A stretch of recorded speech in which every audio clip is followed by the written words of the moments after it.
Muito obrigado. Agradeço muito o convite, a oportunidade, e gostaria de dizer para todos e para todas que a história que eu construí para mostrar para vocês, ela não vai ter uma relação imediata com a Justiça do Trabalho, mas a história da organização dos bancários e a história da Justiça do Trabalho e a história das dificuldades, dos percalços que nós tivemos com a justiça de uma maneira mais geral e com o Estado Democrático de Direito, isso vai ter uma ressonância e vai aparecer ao longo desse percurso que eu fiz para dialogar com vocês.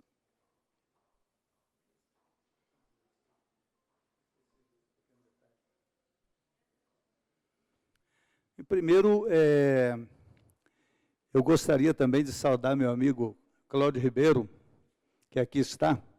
Este, sim, um patrimônio da história dos bancários, foi secretário-geral do meu sindicato na ditadura, período muito difícil com o nosso companheiro Salvador, também o companheiro Edésio Passos, pessoas que operam com o direito e operam também com a luta dos bancários, são parte da nossa história. E eu montei uma trajetória, como eu não tenho roteiro, o meu roteiro vai estar aqui junto com vocês. O que nós hoje temos como uma estrutura de representação dos bancários é uma confederação que é sucessora de duas outras estruturas com aparato de confederação, que nós vamos mostrar aqui. Ela nasceu em 2006 aqui em Curitiba, nessa confederação, nasceu aqui em Curitiba, na nossa federação, também uma confederação nacional, que, para nosso orgulho, é também uma curitibana paranaense de nascimento, e hoje uma paulista por adoção e de Brasília quando precisa. Primeiro vamos situar quem é... Eu posso tirar isso daqui? É melhor, né? Consegui. Primeiro vamos lá situar a nossa categoria. Os bancários são uma categoria que é singular e que ela é absolutamente plural.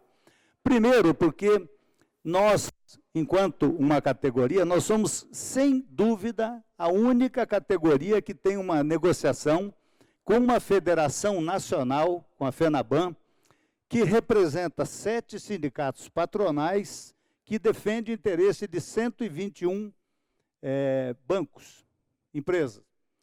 Vocês vão dizer, mas o sindicato dos Correios também tem uma negociação nacional, dos petroleiros, negociam com uma empresa. Nós negociamos com uma federação que representa esses 121 bancos. A nossa categoria assina uma convenção coletiva nacional que ela está estendida para todos os bancos privados, todos os bancos públicos. Nós negociamos, ao longo do ano também, aditivos à convenção coletiva de trabalho em mesas temáticas, nós vamos falar isso aí para frente, e acordos coletivos de trabalho, nós negociamos banco por banco, financeira por financeira, com cooperativas de crédito, com essa financiadora de projetos, que é uma empresa pública, com o BNDES. Nós, diferente da maioria das outras categorias, nós construímos a nossa minuta democraticamente. A nossa campanha nacional leva o ano todo, campanha salarial. Nós fazemos debates nos sindicatos a respeito da nossa minuta de reivindicação. Depois essa minuta é feita, depois do debate no sindicato, nós fazemos conferências no âmbito das federações, algumas federações são de base interestadual. Fazemos depois uma conferência nacional de bancários, que reúne em torno de 800 pessoas, onde a gente faz o fechamento desta minuta de reivindicação. E, além disso, a nossa categoria ainda prepara negociações, nós já fizemos com o Banco do Brasil, com o Banco Itaú, através da Uniglobal Uni, um sindicato mundial de serviços, a qual nós somos filiados, e a qual a Contraf é vice-presidente de finanças da América do Sul e uma presidenta, né, bancária da Contraf, preside esse sindicato mundialmente. Nós estamos fazendo acordo marco com o Banco do Brasil e com a Caixa na tentativa de estabelecer condições mínimas para que o movimento sindical consiga conversar com os bancários desses bancos no mundo todo. O Banco do Brasil, por exemplo, nos Estados Unidos, nós não conseguimos nem sindicalizar, nem formar sindicato de bancários. É um lugar muito difícil para esse tipo de relação. E eu quero dar uma rápida passada na nossa história aqui. Primeiro, nossa história ainda não é uma história secular, a história do sindicalismo bancário, diferente de algumas outras categorias. Essa nossa história começa em São Paulo, em 1923, onde bancários, a Associação dos Bancários de Banco de São Paulo, dos funcionários de Banco de São Paulo, se organiza principalmente para fazer um debate com os bancários que se articulavam com o comércio. Como, de resto, em alguns lugares do mundo, no setor de serviços, a gente está articulado com o comércio. Com a Grande Depressão, crise das oligarquias agrárias, aí acontece o golpe do Getúlio, a ditadura, criado o Ministério do Trabalho e a Justiça do Trabalho, tá? Leis, basicamente, para pacificar as relações de trabalho e luta de classe, a pedido, principalmente, dos industriais de São Paulo. Em 1931, nós temos a lei de sindicalização, os sindicatos passam a necessitar de uma carta sindical, os direitos que estavam sendo arranjados só eram estendidos aos filiados de sindicatos oficiais, e todos os sindicatos que eram livres, vamos lembrar que antes disso os sindicatos se organizavam como eles queriam, como os trabalhadores pretendiam. A partir deste momento, não, os sindicatos livres ficam proibidos, e já em 1932 acontece a primeira greve da nossa categoria, com o Banespa na cidade de Santos, a agência de Santos, e curiosamente a gente pode observar, eu já vi alguns recortes de jornal da época, foi uma completa surpresa uma greve de bancários, porque eu não sei o que eles achavam que o bancário era, mas não era trabalhador, não era operário, tá? Era um tipo de trabalhador que não fazia greve. E esta primeira quebra essa regra mais geral. Em 1932, falávamos com o Márcio, com o livro dos bancários, aqui o Paraná entra na luta bancária. Na década de 30 se organizam a grande maioria dos sindicatos de capitais no Brasil, os grandes sindicatos hoje. E em 1933, nós fazemos uma campanha para... Os bancários trabalhavam com um produto do capitalismo estranho, aquele dinheiro feito de tecido. Aquele dinheiro feito de tecido carregado por aí era uma coisa absolutamente nojenta. A gente trabalhava em cofres. Eu cheguei a trabalhar num cofre desse, ali na rua Doutor Muricy, 2 andares abaixo, descia-se 2 andares na escada, fechado mesmo, né, com a porta gradeada, fechada, e você passava o dia lá com essa coisa contaminada. Então, a nossa categoria tinha muitos tuberculosos e muitos neuróticos, né? Hoje nós temos outras doenças, né, mas do trabalho, mas na época isso era muito forte.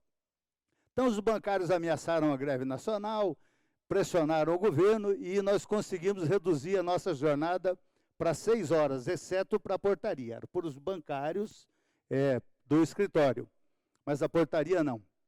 Em 1934, nós já fizemos uma greve nacional e durou 3 dias, conquistou aposentadoria, 30 anos de serviço, 50 anos de idade, estabilidade, a criação do IAPB, a gestão era feita pelos sindicatos, e o Paraná já participa desta greve.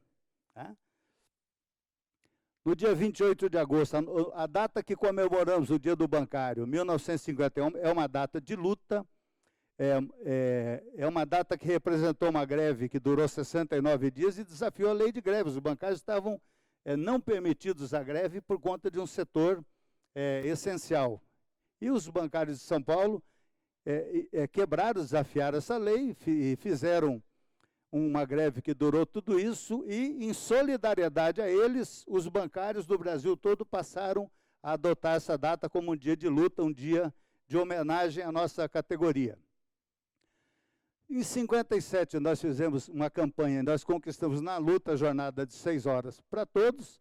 Em 58, fundamos a primeira confederação, que teve a carta sindical em 59, e a CONTEC passa a dirigir as lutas nacionais, muito influenciada pelos comunistas, né, muito fortemente influenciada pelos comunistas, passa a tocar, a organizar as lutas nacionalmente.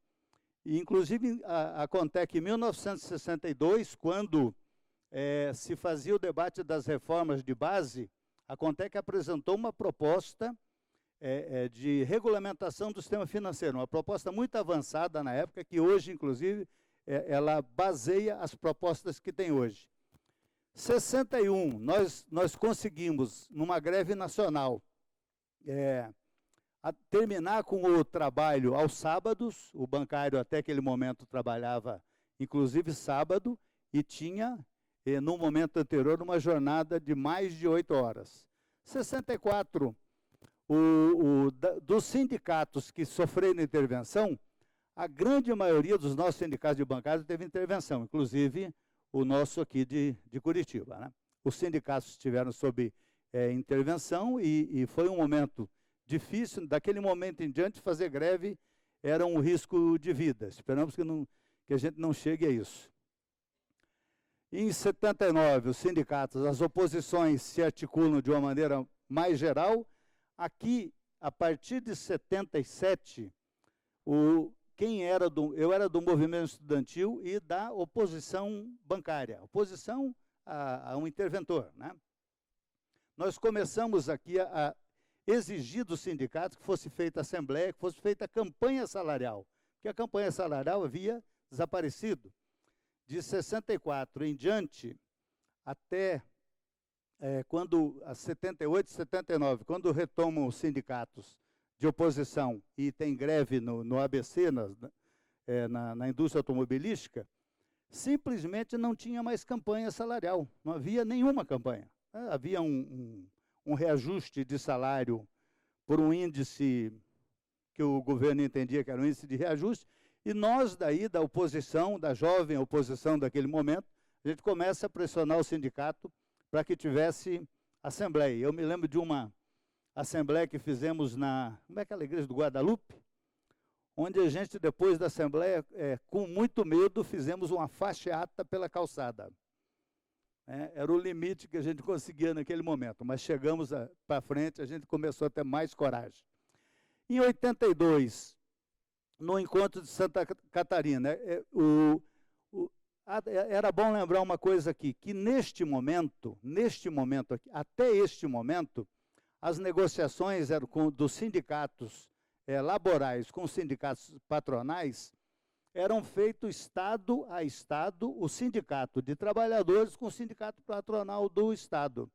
E a gente tinha um movimento muito grande, um desejo muito grande, de unificar a database e unificar a negociação rumo a uma convenção coletiva de trabalho. Haviam acordos estaduais, regionais de trabalho. Em 82, foi usada uma tática de construir uma comissão de negociação no Sudeste, Nordeste e Centro-Oeste, buscando unificar a database para 1º de setembro. Alguns locais era 1º de setembro a database. E em 83, esses trabalhadores, do qual eu estive junto, e outros ligados a setores sociais, das igrejas, trabalhadores e militantes do movimento estudantil, eu próprio militante do movimento estudantil, fundamos a Central Única dos Trabalhadores, o novo sindicalismo. As coisas se modificam um pouco a partir desse momento. Em 1985, neste momento, os bancários faziam, os nossos encontros, eram encontros abertos, de massa. Todo bancária que quisesse ir, os estados levavam ônibus, cheio de bancários, e nós fizemos em 85 um encontro no Rio de Janeiro.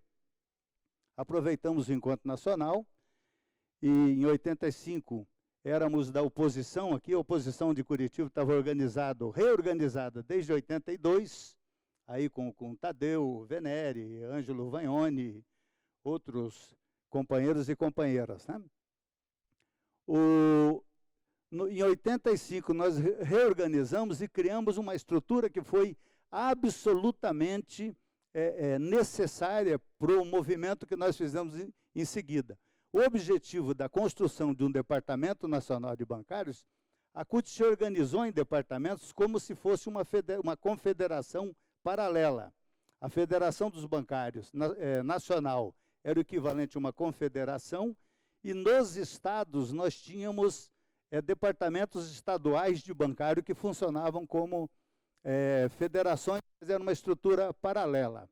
Em 85, esse Departamento Nacional lidera a greve de 85, tem uma adesão de perto de 800 mil bancários, e os banqueiros tinham contratado um hotel em São Paulo para funcionar como uma compensação secreta, alternativa. Os bancários descobriram aquele hotel, paralisaram a compensação nacional. Tivemos uma greve de 3 dias, uma greve de paralisação do sistema financeiro. E foi formada, aí, a partir de 85, uma executiva nacional, que eram representantes de federações ou dos departamentos estaduais que montavam a negociação com os banqueiros. Em 86, a Caixa Econômica Federal se transforma os empregados da Caixa viram bancários, acrescentam pessoas na nossa categoria, que a partir de 86 sofreu uma redução impressionante. Em 1986, nós éramos perto de 1 milhão de trabalhadores bancários. Hoje, crescemos bastante, chegamos em 500 mil, mas nós já estivemos em 300 e poucos mil trabalhadores. Em 92, nós assinamos a nossa primeira convenção coletiva de trabalho, que valia para todos os bancos privados. E em 92, também nós tivemos uma mudança tática. O Departamento Nacional dos Bancários, no seu terceiro congresso, resolve, seguindo a instrução, orientação da Central Única dos Trabalhadores, que no congresso era o congresso ou plenária de 91? Não sei se era o congresso ou plenária, mas tínhamos tirado a orientação de nos tornarmos estruturas oficiais. Porque acontecia uma coisa bastante curiosa também. O Departamento Nacional não recebia recurso de contribuição sindical, imposto sindical, né? E as oposições e a confederação que a gente se opunha e as federações que a gente se opunha recebiam os recursos dos nossos sindicatos e montavam oposições com esse recurso contra os nossos sindicatos. Então, nós resolvemos nos transformar em estrutura do sindicalismo oficial. Em 95, nós fomos a primeira categoria que integrou esse direito na convenção coletiva, e em 98 começa um processo de privatização de bancos estaduais. Em 98, Banerj, Bahia 99, Banestado e Banespa em 2000, né, 2002, lá está errado, e Benji em 2004. Em 2006, a Confederação Nacional dos Bancários, ela foi pressionada pela Contec, que inviabilizou a confederação, e nós tínhamos um debate de que a gente tinha que sair da estrutura de ser uma Confederação Nacional dos Bancários e nos transformar estrategicamente numa Confederação Nacional dos Trabalhadores do ramo financeiro. Porque se você fala só em bancário, você não está falando em cooperativa de crédito, em financiários, em securitários, promotores de venda, loterias, banco postal e uma série de outros trabalhadores que atuam dentro do serviço bancário e que não são bancários. Então, nós fizemos essa transformação aqui em Curitiba, extinguimos a Confederação e fundamos a CNB e fundamos a Contraf, e lá naquele retratinho a gente está homenageando o Wagner Freitas de Moraes, que é o presidente da CUT, que foi o nosso primeiro presidente da Contraf.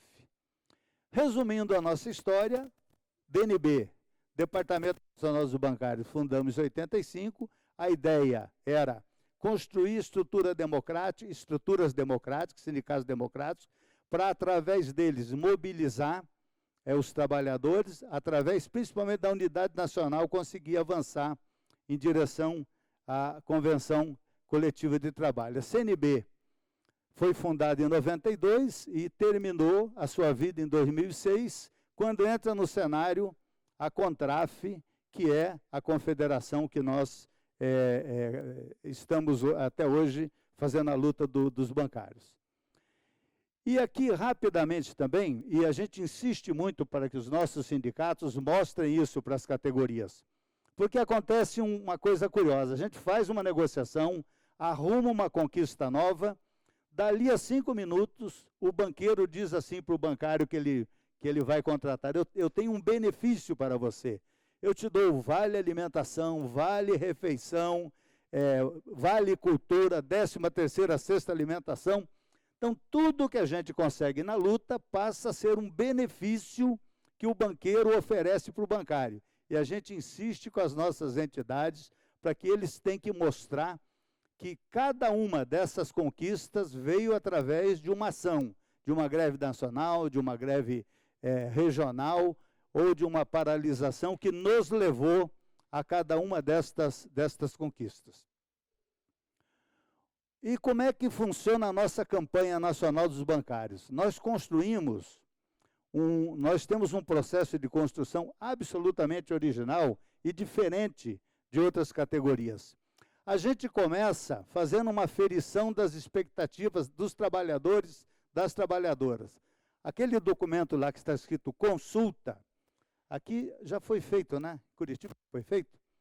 Então, a gente lá pergunta em relação à remuneração, a emprego, saúde e condições de trabalho, igualdade de oportunidades. Nós fazemos uma série de perguntas para as pessoas escolhem o que acham que é prioritário, acham que tem que ser reivindicado.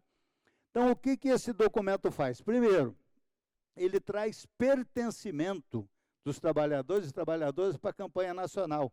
É muito comum você ir no comércio ou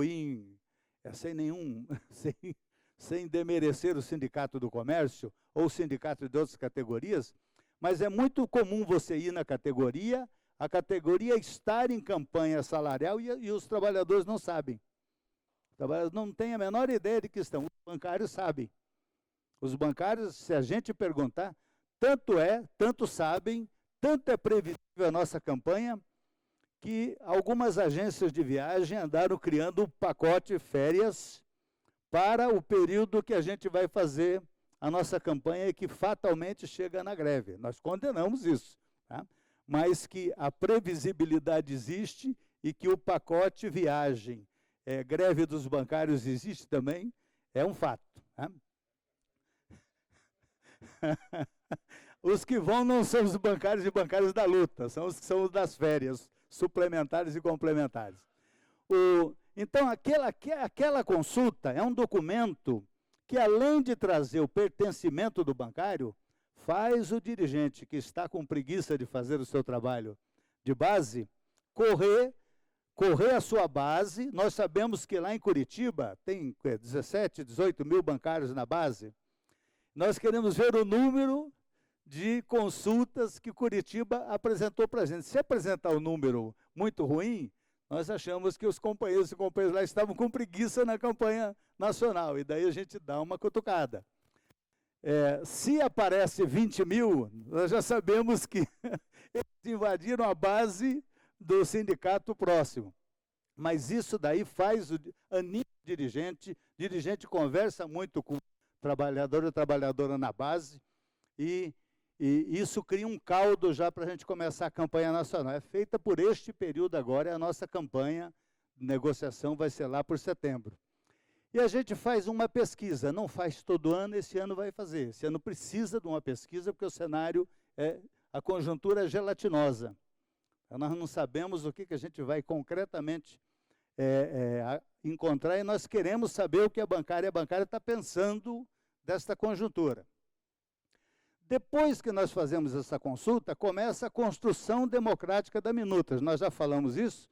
Os sindicatos fazem suas conferências no seu âmbito, conversam com os bancários e com as bancárias, fazem as mesmas perguntas que fizeram em outros anos, de uma maneira atualizada, a respeito do que a gente está pedindo, o que significa cada uma das 120 e tantos artigos da nossa minuta, é revisado. Depois disso, as federações encontram os debates de todos os sindicatos, uma conferência nacional dos bancários em São Paulo e as assembleias de aprovação da minuta. A partir desse ano, o Ministério do Trabalho apresentou uma necessidade de mudança. Nós vamos transformar a conferência numa Assembleia Nacional.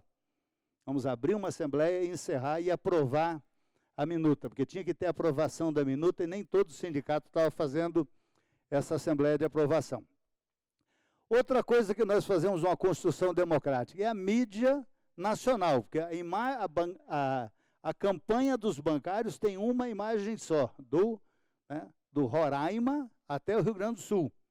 Até a Contec tem feito a mesma campanha que a gente, a outra confederação tem feito a mesma campanha que a gente. E o ano passado nós tivemos aquela imagem, aquele mote de campanha, que era exploração não tem perdão, que começou como um mote fraquinho, mas na conjuntura ele foi forte, porque ele permitiu que a gente dialogasse com a sociedade a respeito da exploração que os bancos fazem com o rentismo, negando crédito para a sociedade, de que eles exploram a sociedade, retiram dinheiro através dos títulos e valores imobiliários e detêm a maior parte dessa dívida interna, exploram os clientes. Nós divulgamos as taxas de juros de uma maneira muito visível e os clientes veem que aquilo é um absurdo, cobrar 400 e poucos em supercheque, em taxa de cartão de crédito, essas coisas. 400% é muita coisa. É muita coisa, é inexplicável isso. E, por último, o bancário, a exploração que é feita do trabalho, do adoecimento, das metas abusivas. Aí nós fazemos a negociação com a FENABAN, nós temos um comando nacional, que nós vamos mostrar ali para frente quem que é. Chegamos ao conflito ou à solução. Até agora, todos os anos tem chegado a um conflito, não tem acontecido uma negociação sem conflito. Conflito, solução do conflito e assinatura da convenção na FENABAN e nos bancos. Nós temos uma estrutura de negociação que ela é aparentemente complexa, mas ela é bastante simples. O Comando Nacional, que são aí 30 e poucas entidades, negocia com a FENABAN, assina uma convenção coletiva de trabalho.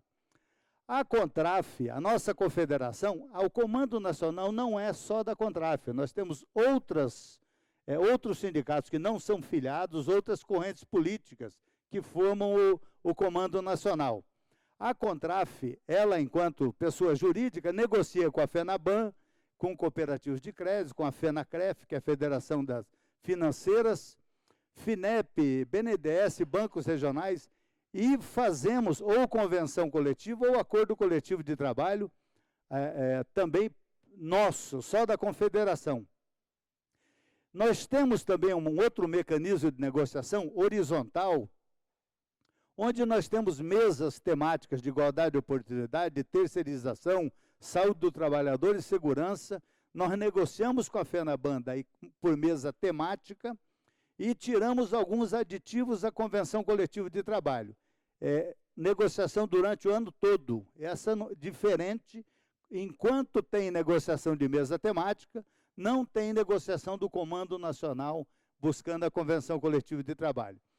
E nós temos um outro mecanismo que são comissões de empresa, que seria organização por local de trabalho ou comissão de fábrica, como tem na indústria. A comissão de empresa do Itaú negocia com o Banco Itaú e nós acabamos fazendo alguns acordos com este banco, que depois a gente estende e negocia na FENABAN para estender essa conquista para todos os outros bancos. Comando Nacional são essas entidades aí, são um representante por cada uma dessas entidades. a Contraf coordena junto com o Sindicato de Bancários de São Paulo. Nós coordenamos essa mesa aqui, tem uma confederação coordenadora, 10 federações, 24 sindicatos participantes, 2 sindicatos que são auto-excluídos, nós os convidamos, mas eles não querem participar, porque eles não acreditam em negociação. É um outro modelo de sindicalismo, que é do Maranhão, do Rio Grande do Norte. 2 comissões de empresa, isso dá 39 representações. Nesse comando, isso daí, essa é a estrutura que negocia com a FENABAN. Aqui as comissões de organização por banco, isso daí só para... E os coletivos de negociação por mesa temática. Cada mesa temática, ela tem uma comissão nacional que tem um representante de cada federação e ela elabora as nossas políticas para gênero, raça, orientação sexual na mesa, no coletivo que trata de igualdade de oportunidades e assim por diante nesses temas todos aí. E nós temos 2 mesas de negociação com a FENABAN. Não adianta, a gente tem tentado ao longo dos anos, todo ano, agora mesmo já liguei ao presidente da outra confederação, a gente toma um café, a gente almoça, conversa, mas eles não podem fazer uma mesa única com a gente por uma razão muito simples. Eles tentam nos inviabilizar judicialmente. Então, tem uma série de ações contra a Contraf, fundamentado na ideia que só pode existir uma confederação no Brasil. A Contec é mais antiga, e apesar de representar 10% só dos bancários. Né?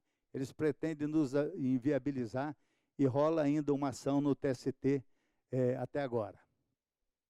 A nossa mesa, então, a da Contraf, sindicatos da Central Única dos Trabalhadores, sindicatos da CTB, a FEB São Paulo e Mato Grosso do Sul, com seus sindicatos, são da unidade sindical, e a Intersindical, que é uma outra central que se organiza, é uma central nova que se organiza. A mesa da negociação da Contec é uma mesa vinculada à UGT, a União Geral de Trabalhadores. Aí o tema das mesas de negociação, isso não precisa, é a nossa negociação internacional, a Global Union, ao qual a Contraf é filiada, ela se organiza no mundo inteiro, em 4 grandes regiões do mundo, em 13 setores do trabalho e ainda em 3 grupos de interesse. É um funcionamento que nós acompanhamos enquanto uma estrutura que organiza os nossos sindicatos internacionalmente. E nós participamos aqui das redes de bancos internacionais. Tem uma rede que trata do HSBC, outra do Itaú, do Banco do Brasil, do Santander, onde a gente faz ação internacional. Hoje em dia nós fazemos, dependendo do que tem acontecido, pode acontecer uma ação sindical internacional contra o banco, de ação direta. E um desafio para a nossa representação, vejam bem, nós somos uma confederação de bancários. Temos a nós, filiados, 8 federações de bancários. Nós negociamos diretamente com a FENABAN, que é uma federação de bancários, e com a FENACREF. A FENADISTRE, nós temos um sindicato só filiado, e a FENASEG, um sindicato só de securitário também. O nosso desafio está sendo crescer dentro dos outros ramos para negociar com as outras federações e entregar uma minuta de negociação para a CONCIF, que é a Confederação Nacional do Sistema Financeiro Patronal. Nós queremos entregar uma negociação para eles e aí depois entregar uma minuta de reivindicação para cada uma dessas federações. A FENABAN representa aqueles sindicatos que estão apontados ali, os 7 sindicatos. Agora, vamos dizer uma coisa para vocês que são desafios que a gente tem pensado muito também. Os bancos, vocês provavelmente viram o lucro dos bancos já do ano passado e desse primeiro trimestre agora. São lucros fantásticos. Mesmo lucrando tudo aquilo, os bancos estão reduzindo seus quadros. No ano passado, nós tivemos 9.886 postos de trabalhos reduzidos em todo o sistema. Mas se a gente for olhar esses bancos, os 5 grandes bancos, nós temos que ver que eles só reduziram 10.311. Alguns pequenos bancos contrataram mais. Então, os grandes bancos tiveram grandes lucros, mas reduziram 10.000 postos de trabalho. Além disso, tem um outro desafio.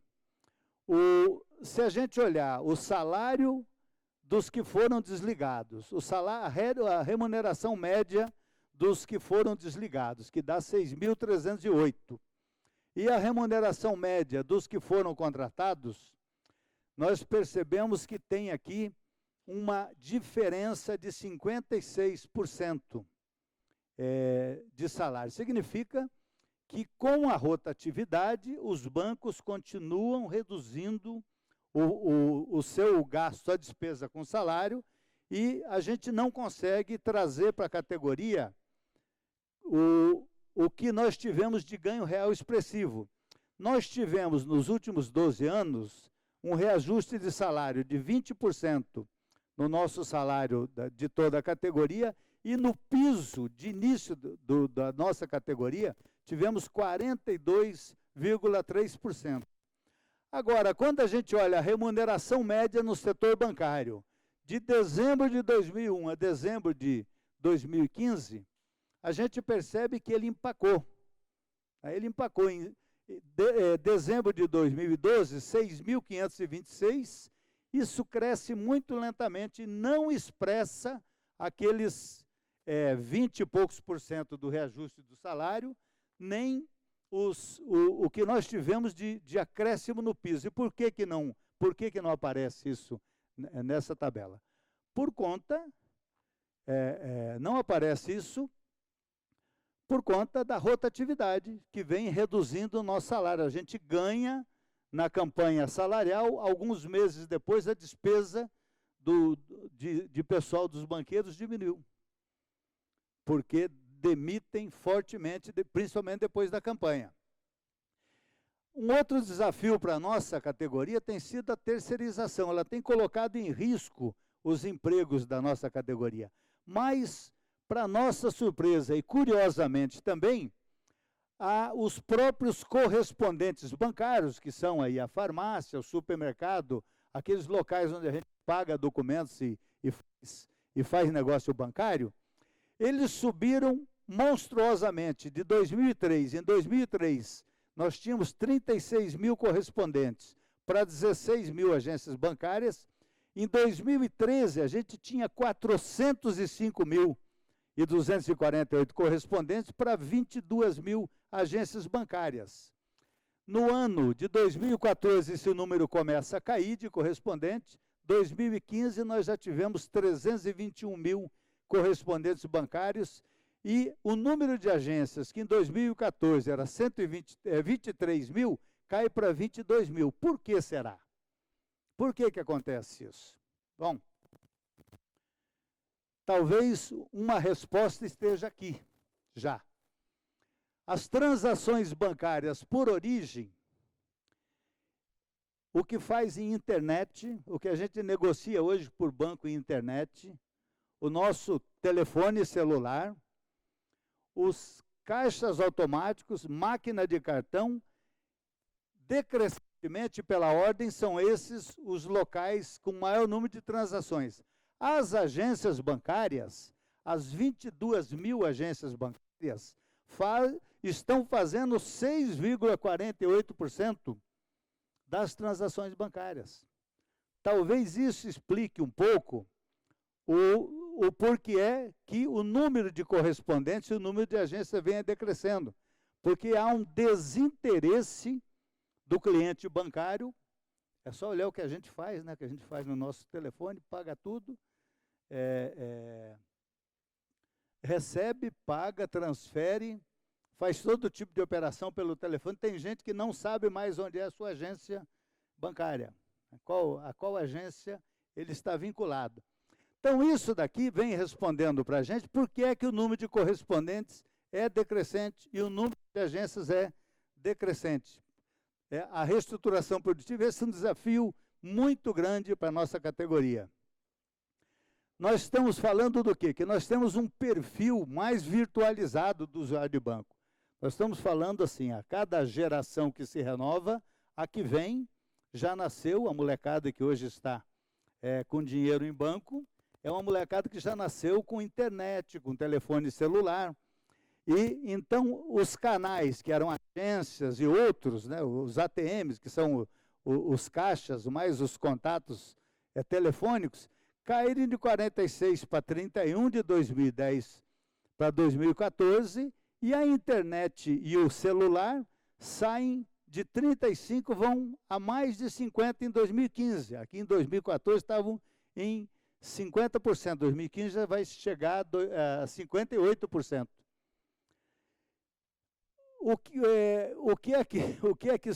Como é que a gente está negociando, como é que a gente está pagando banco e o que está tirando os nossos lugares? Primeiro, até aquele caixa eletrônico que a gente ia num aeroporto, num mercado, tinham lá um do Bradesco, um do Itaú, um do HSBC, um Banco do Brasil e Caixa. Primeiro que eles estão já sendo substituídos pelo 24 horas, que reduz o número de pessoas que precisam para abastecer essas caixas, os caixas eletrônicos. Depois, agora está entrando em linha os caixas eletrônicos recicladores, onde o pequeno comércio em volta do caixa eletrônico vai lá e deposita dinheiro. Deposita, a máquina separa o dinheiro por valores e a gente vai lá e saca o dinheiro. Não precisa mais de ninguém para ficar enchendo a caixinha do caixa eletrônico. As transações que são feitas com cartões, eu fico impressionado com isso. Esses dias minha filha me pediu um dinheiro, eu falei, mas você não tem dinheiro nenhum no bolso? Eu falei, não, tenho cartão. O dinheiro é um plástico, as pessoas não usam mais o dinheiro. E olha ali o que aparece. De 2008, nós tínhamos 334 milhões transacionados através de cartão de crédito e débito. Em 2015, isso cresce para 1,1 trilhão. Trilhão. A ponto daqui um pouco um decreto vai acabar com dinheiro físico. Né? Vira um sinal digital. Mais ainda, quem ainda recebe cheque, quem ainda usa cheque, pode fazer loja, essas coisas, faz o depósito por celular, depois precisa guardar um período o cheque, ele já não vale mais nada, tá? Compensado, né? E tem muito mais, e tem muito pior do que isso, as tecnologias que são de comunicação por aproximação. Nós temos hoje uma tecnologia vestível, né? Que é relógio, óculos. Como é que chama esse negócio que você passa no pedágio, sem parar lá? Então, talvez no boteco vai ser assim, você toma uma cerveja tal e vai embora, porque você passou perto da porta, o teu relógio conversou com a conta do bar e já está paga. Não dá para dar cano mais em bar. Se não tiver, é verdade. Se a conta for muito grande, não dá. Então, mas olha bem, a comunicação que era antes, você tinha que digitar coisas no teu celular para fazer um pagamento, com essa tecnologia NFC de aproximação, a gente passa o celular em cima da máquina do lojista, ou daquele boteco que a gente tinha ido, claro. Então, a gente passa ali e já está feito o pagamento. Ou passa o relógio, ou passa o óculos, e está feito o pagamento. Né? As agências bancárias começam a ter um novo perfil. O Itaú tem as agências aqui já com horário estendido, são horários diferenciados, e o Bradesco começa a ter agência com um espaço de tecnologia que se adapta ao cliente. Você pode ir lá, passa o dia, faz negócios, escreve, telefona, né, você usa como escritório. O banco digital, nós temos agora o banco lá do senhor Meirelles, né, o banco original 100% digital, o Itaú Digital, que está migrando as suas contas, todas das agências, para a nuvem, né? E o Intermedium, nós começamos a ter no cenário fechamento de agência física e as contas da agência física transferidos para a nuvem, né? E para piorar ainda para os trabalhadores, que melhora para as pessoas, tá? Para piorar para os trabalhadores ou para o sindicato, nós temos home office, o Citibank e o Banco do Brasil começam a inaugurar essa possibilidade do trabalhador trabalhar em casa. Ele precisa ir 2 ou 3 dias só ao banco para não perder a sociabilidade, para não esquecer das pessoas que trabalhavam, mas trabalha em casa. Arruma um cenário em casa, senta numa mesa com uma câmera, um computador, uma câmera, e dali trabalha. Não se sabe quantas horas, de vez em quando escuta um papagaio atrás, um cachorro latindo em casa, mas ele está em casa, né? E os sindicatos, os direitos trabalhistas, os deveres trabalhistas, não sabemos como é que serão fiscalizados nesse tipo de relação. E mais ainda o desafio das transformações no mundo do trabalho. Para nós de sindicato, eu acho que diz muito, esse gráfico está ruim, de qualidade ruim, mas é o seguinte, o que ele vai querer dizer ali era o que os bancos estão gastando com software, com hardware, mas o que é importante é o seguinte, banco está gastando 6% a mais ano a ano em tecnologia. É muito dinheiro, né? Aqui os desafios políticos que nós vamos ter no período, isso daqui vamos deixar para um debate mais, numa outra oportunidade. O que nós estamos pensando com relação à conjuntura, né? E basicamente isso. Na conjuntura, o Comando Nacional ele teve uma preocupação muito grande, só para finalizar, o Comando Nacional se reuniu, virá novamente a reunião de análise de conjuntura na semana que vem. A nossa preocupação mais central é que tudo que tem sido apontado para a gente, é que tem um projeto, uma ponte para o futuro. E no Congresso Nacional tem 55 projetos de lei que tratam principalmente da redução do Estado, da redução de direitos trabalhistas e da modificação da relação do sindicato com os seus trabalhadores, através, inclusive, da possibilidade de negociação direta entre empregador e trabalhador. E não teria problema nenhum, não terá problema nenhum se houver a possibilidade da gente representar trabalhadores e nenhum impedimento para que a gente faça. Mas me preocupa, até porque em novembro nós estivemos numa reunião da UNE em Nyon, e pessoas do movimento sindical da Europa, eu acho que numa pista do que pode acontecer por aqui, faziam um relato para a gente, 2 companheiras do movimento sindical da Espanha, que lá estavam naquela reunião, estavam condenadas em primeira instância com uma lei do franquismo, antiga lei, ainda viva, na Espanha, por terem feito um piquete na frente de um local de trabalho, um piquete desse, comissão de esclarecimento, que chamamos por aqui, e que lá não é possível mais que se faça. A Inglaterra modificou sua legislação também de relação com o sindicato. Os relatos que nós temos de Portugal é que brutalmente estão colocados no seu legislativo lá também, mudanças que transformam a relação entre o sindicato e o patrão numa coisa muito complicada, de você ter que avisar com 15, 20 dias de antecedência que você vai entrar em greve, coisas assim do gênero, que complicam, ou assembleias onde você tem que ter mais da metade dos trabalhadores presentes na assembleia. Para um sindicato de bancários como o de São Paulo, que tem 160 mil, fazer uma reunião com 80 mil trabalhadores, nem é todo estádio de futebol que comporta uma reunião desse tamanho.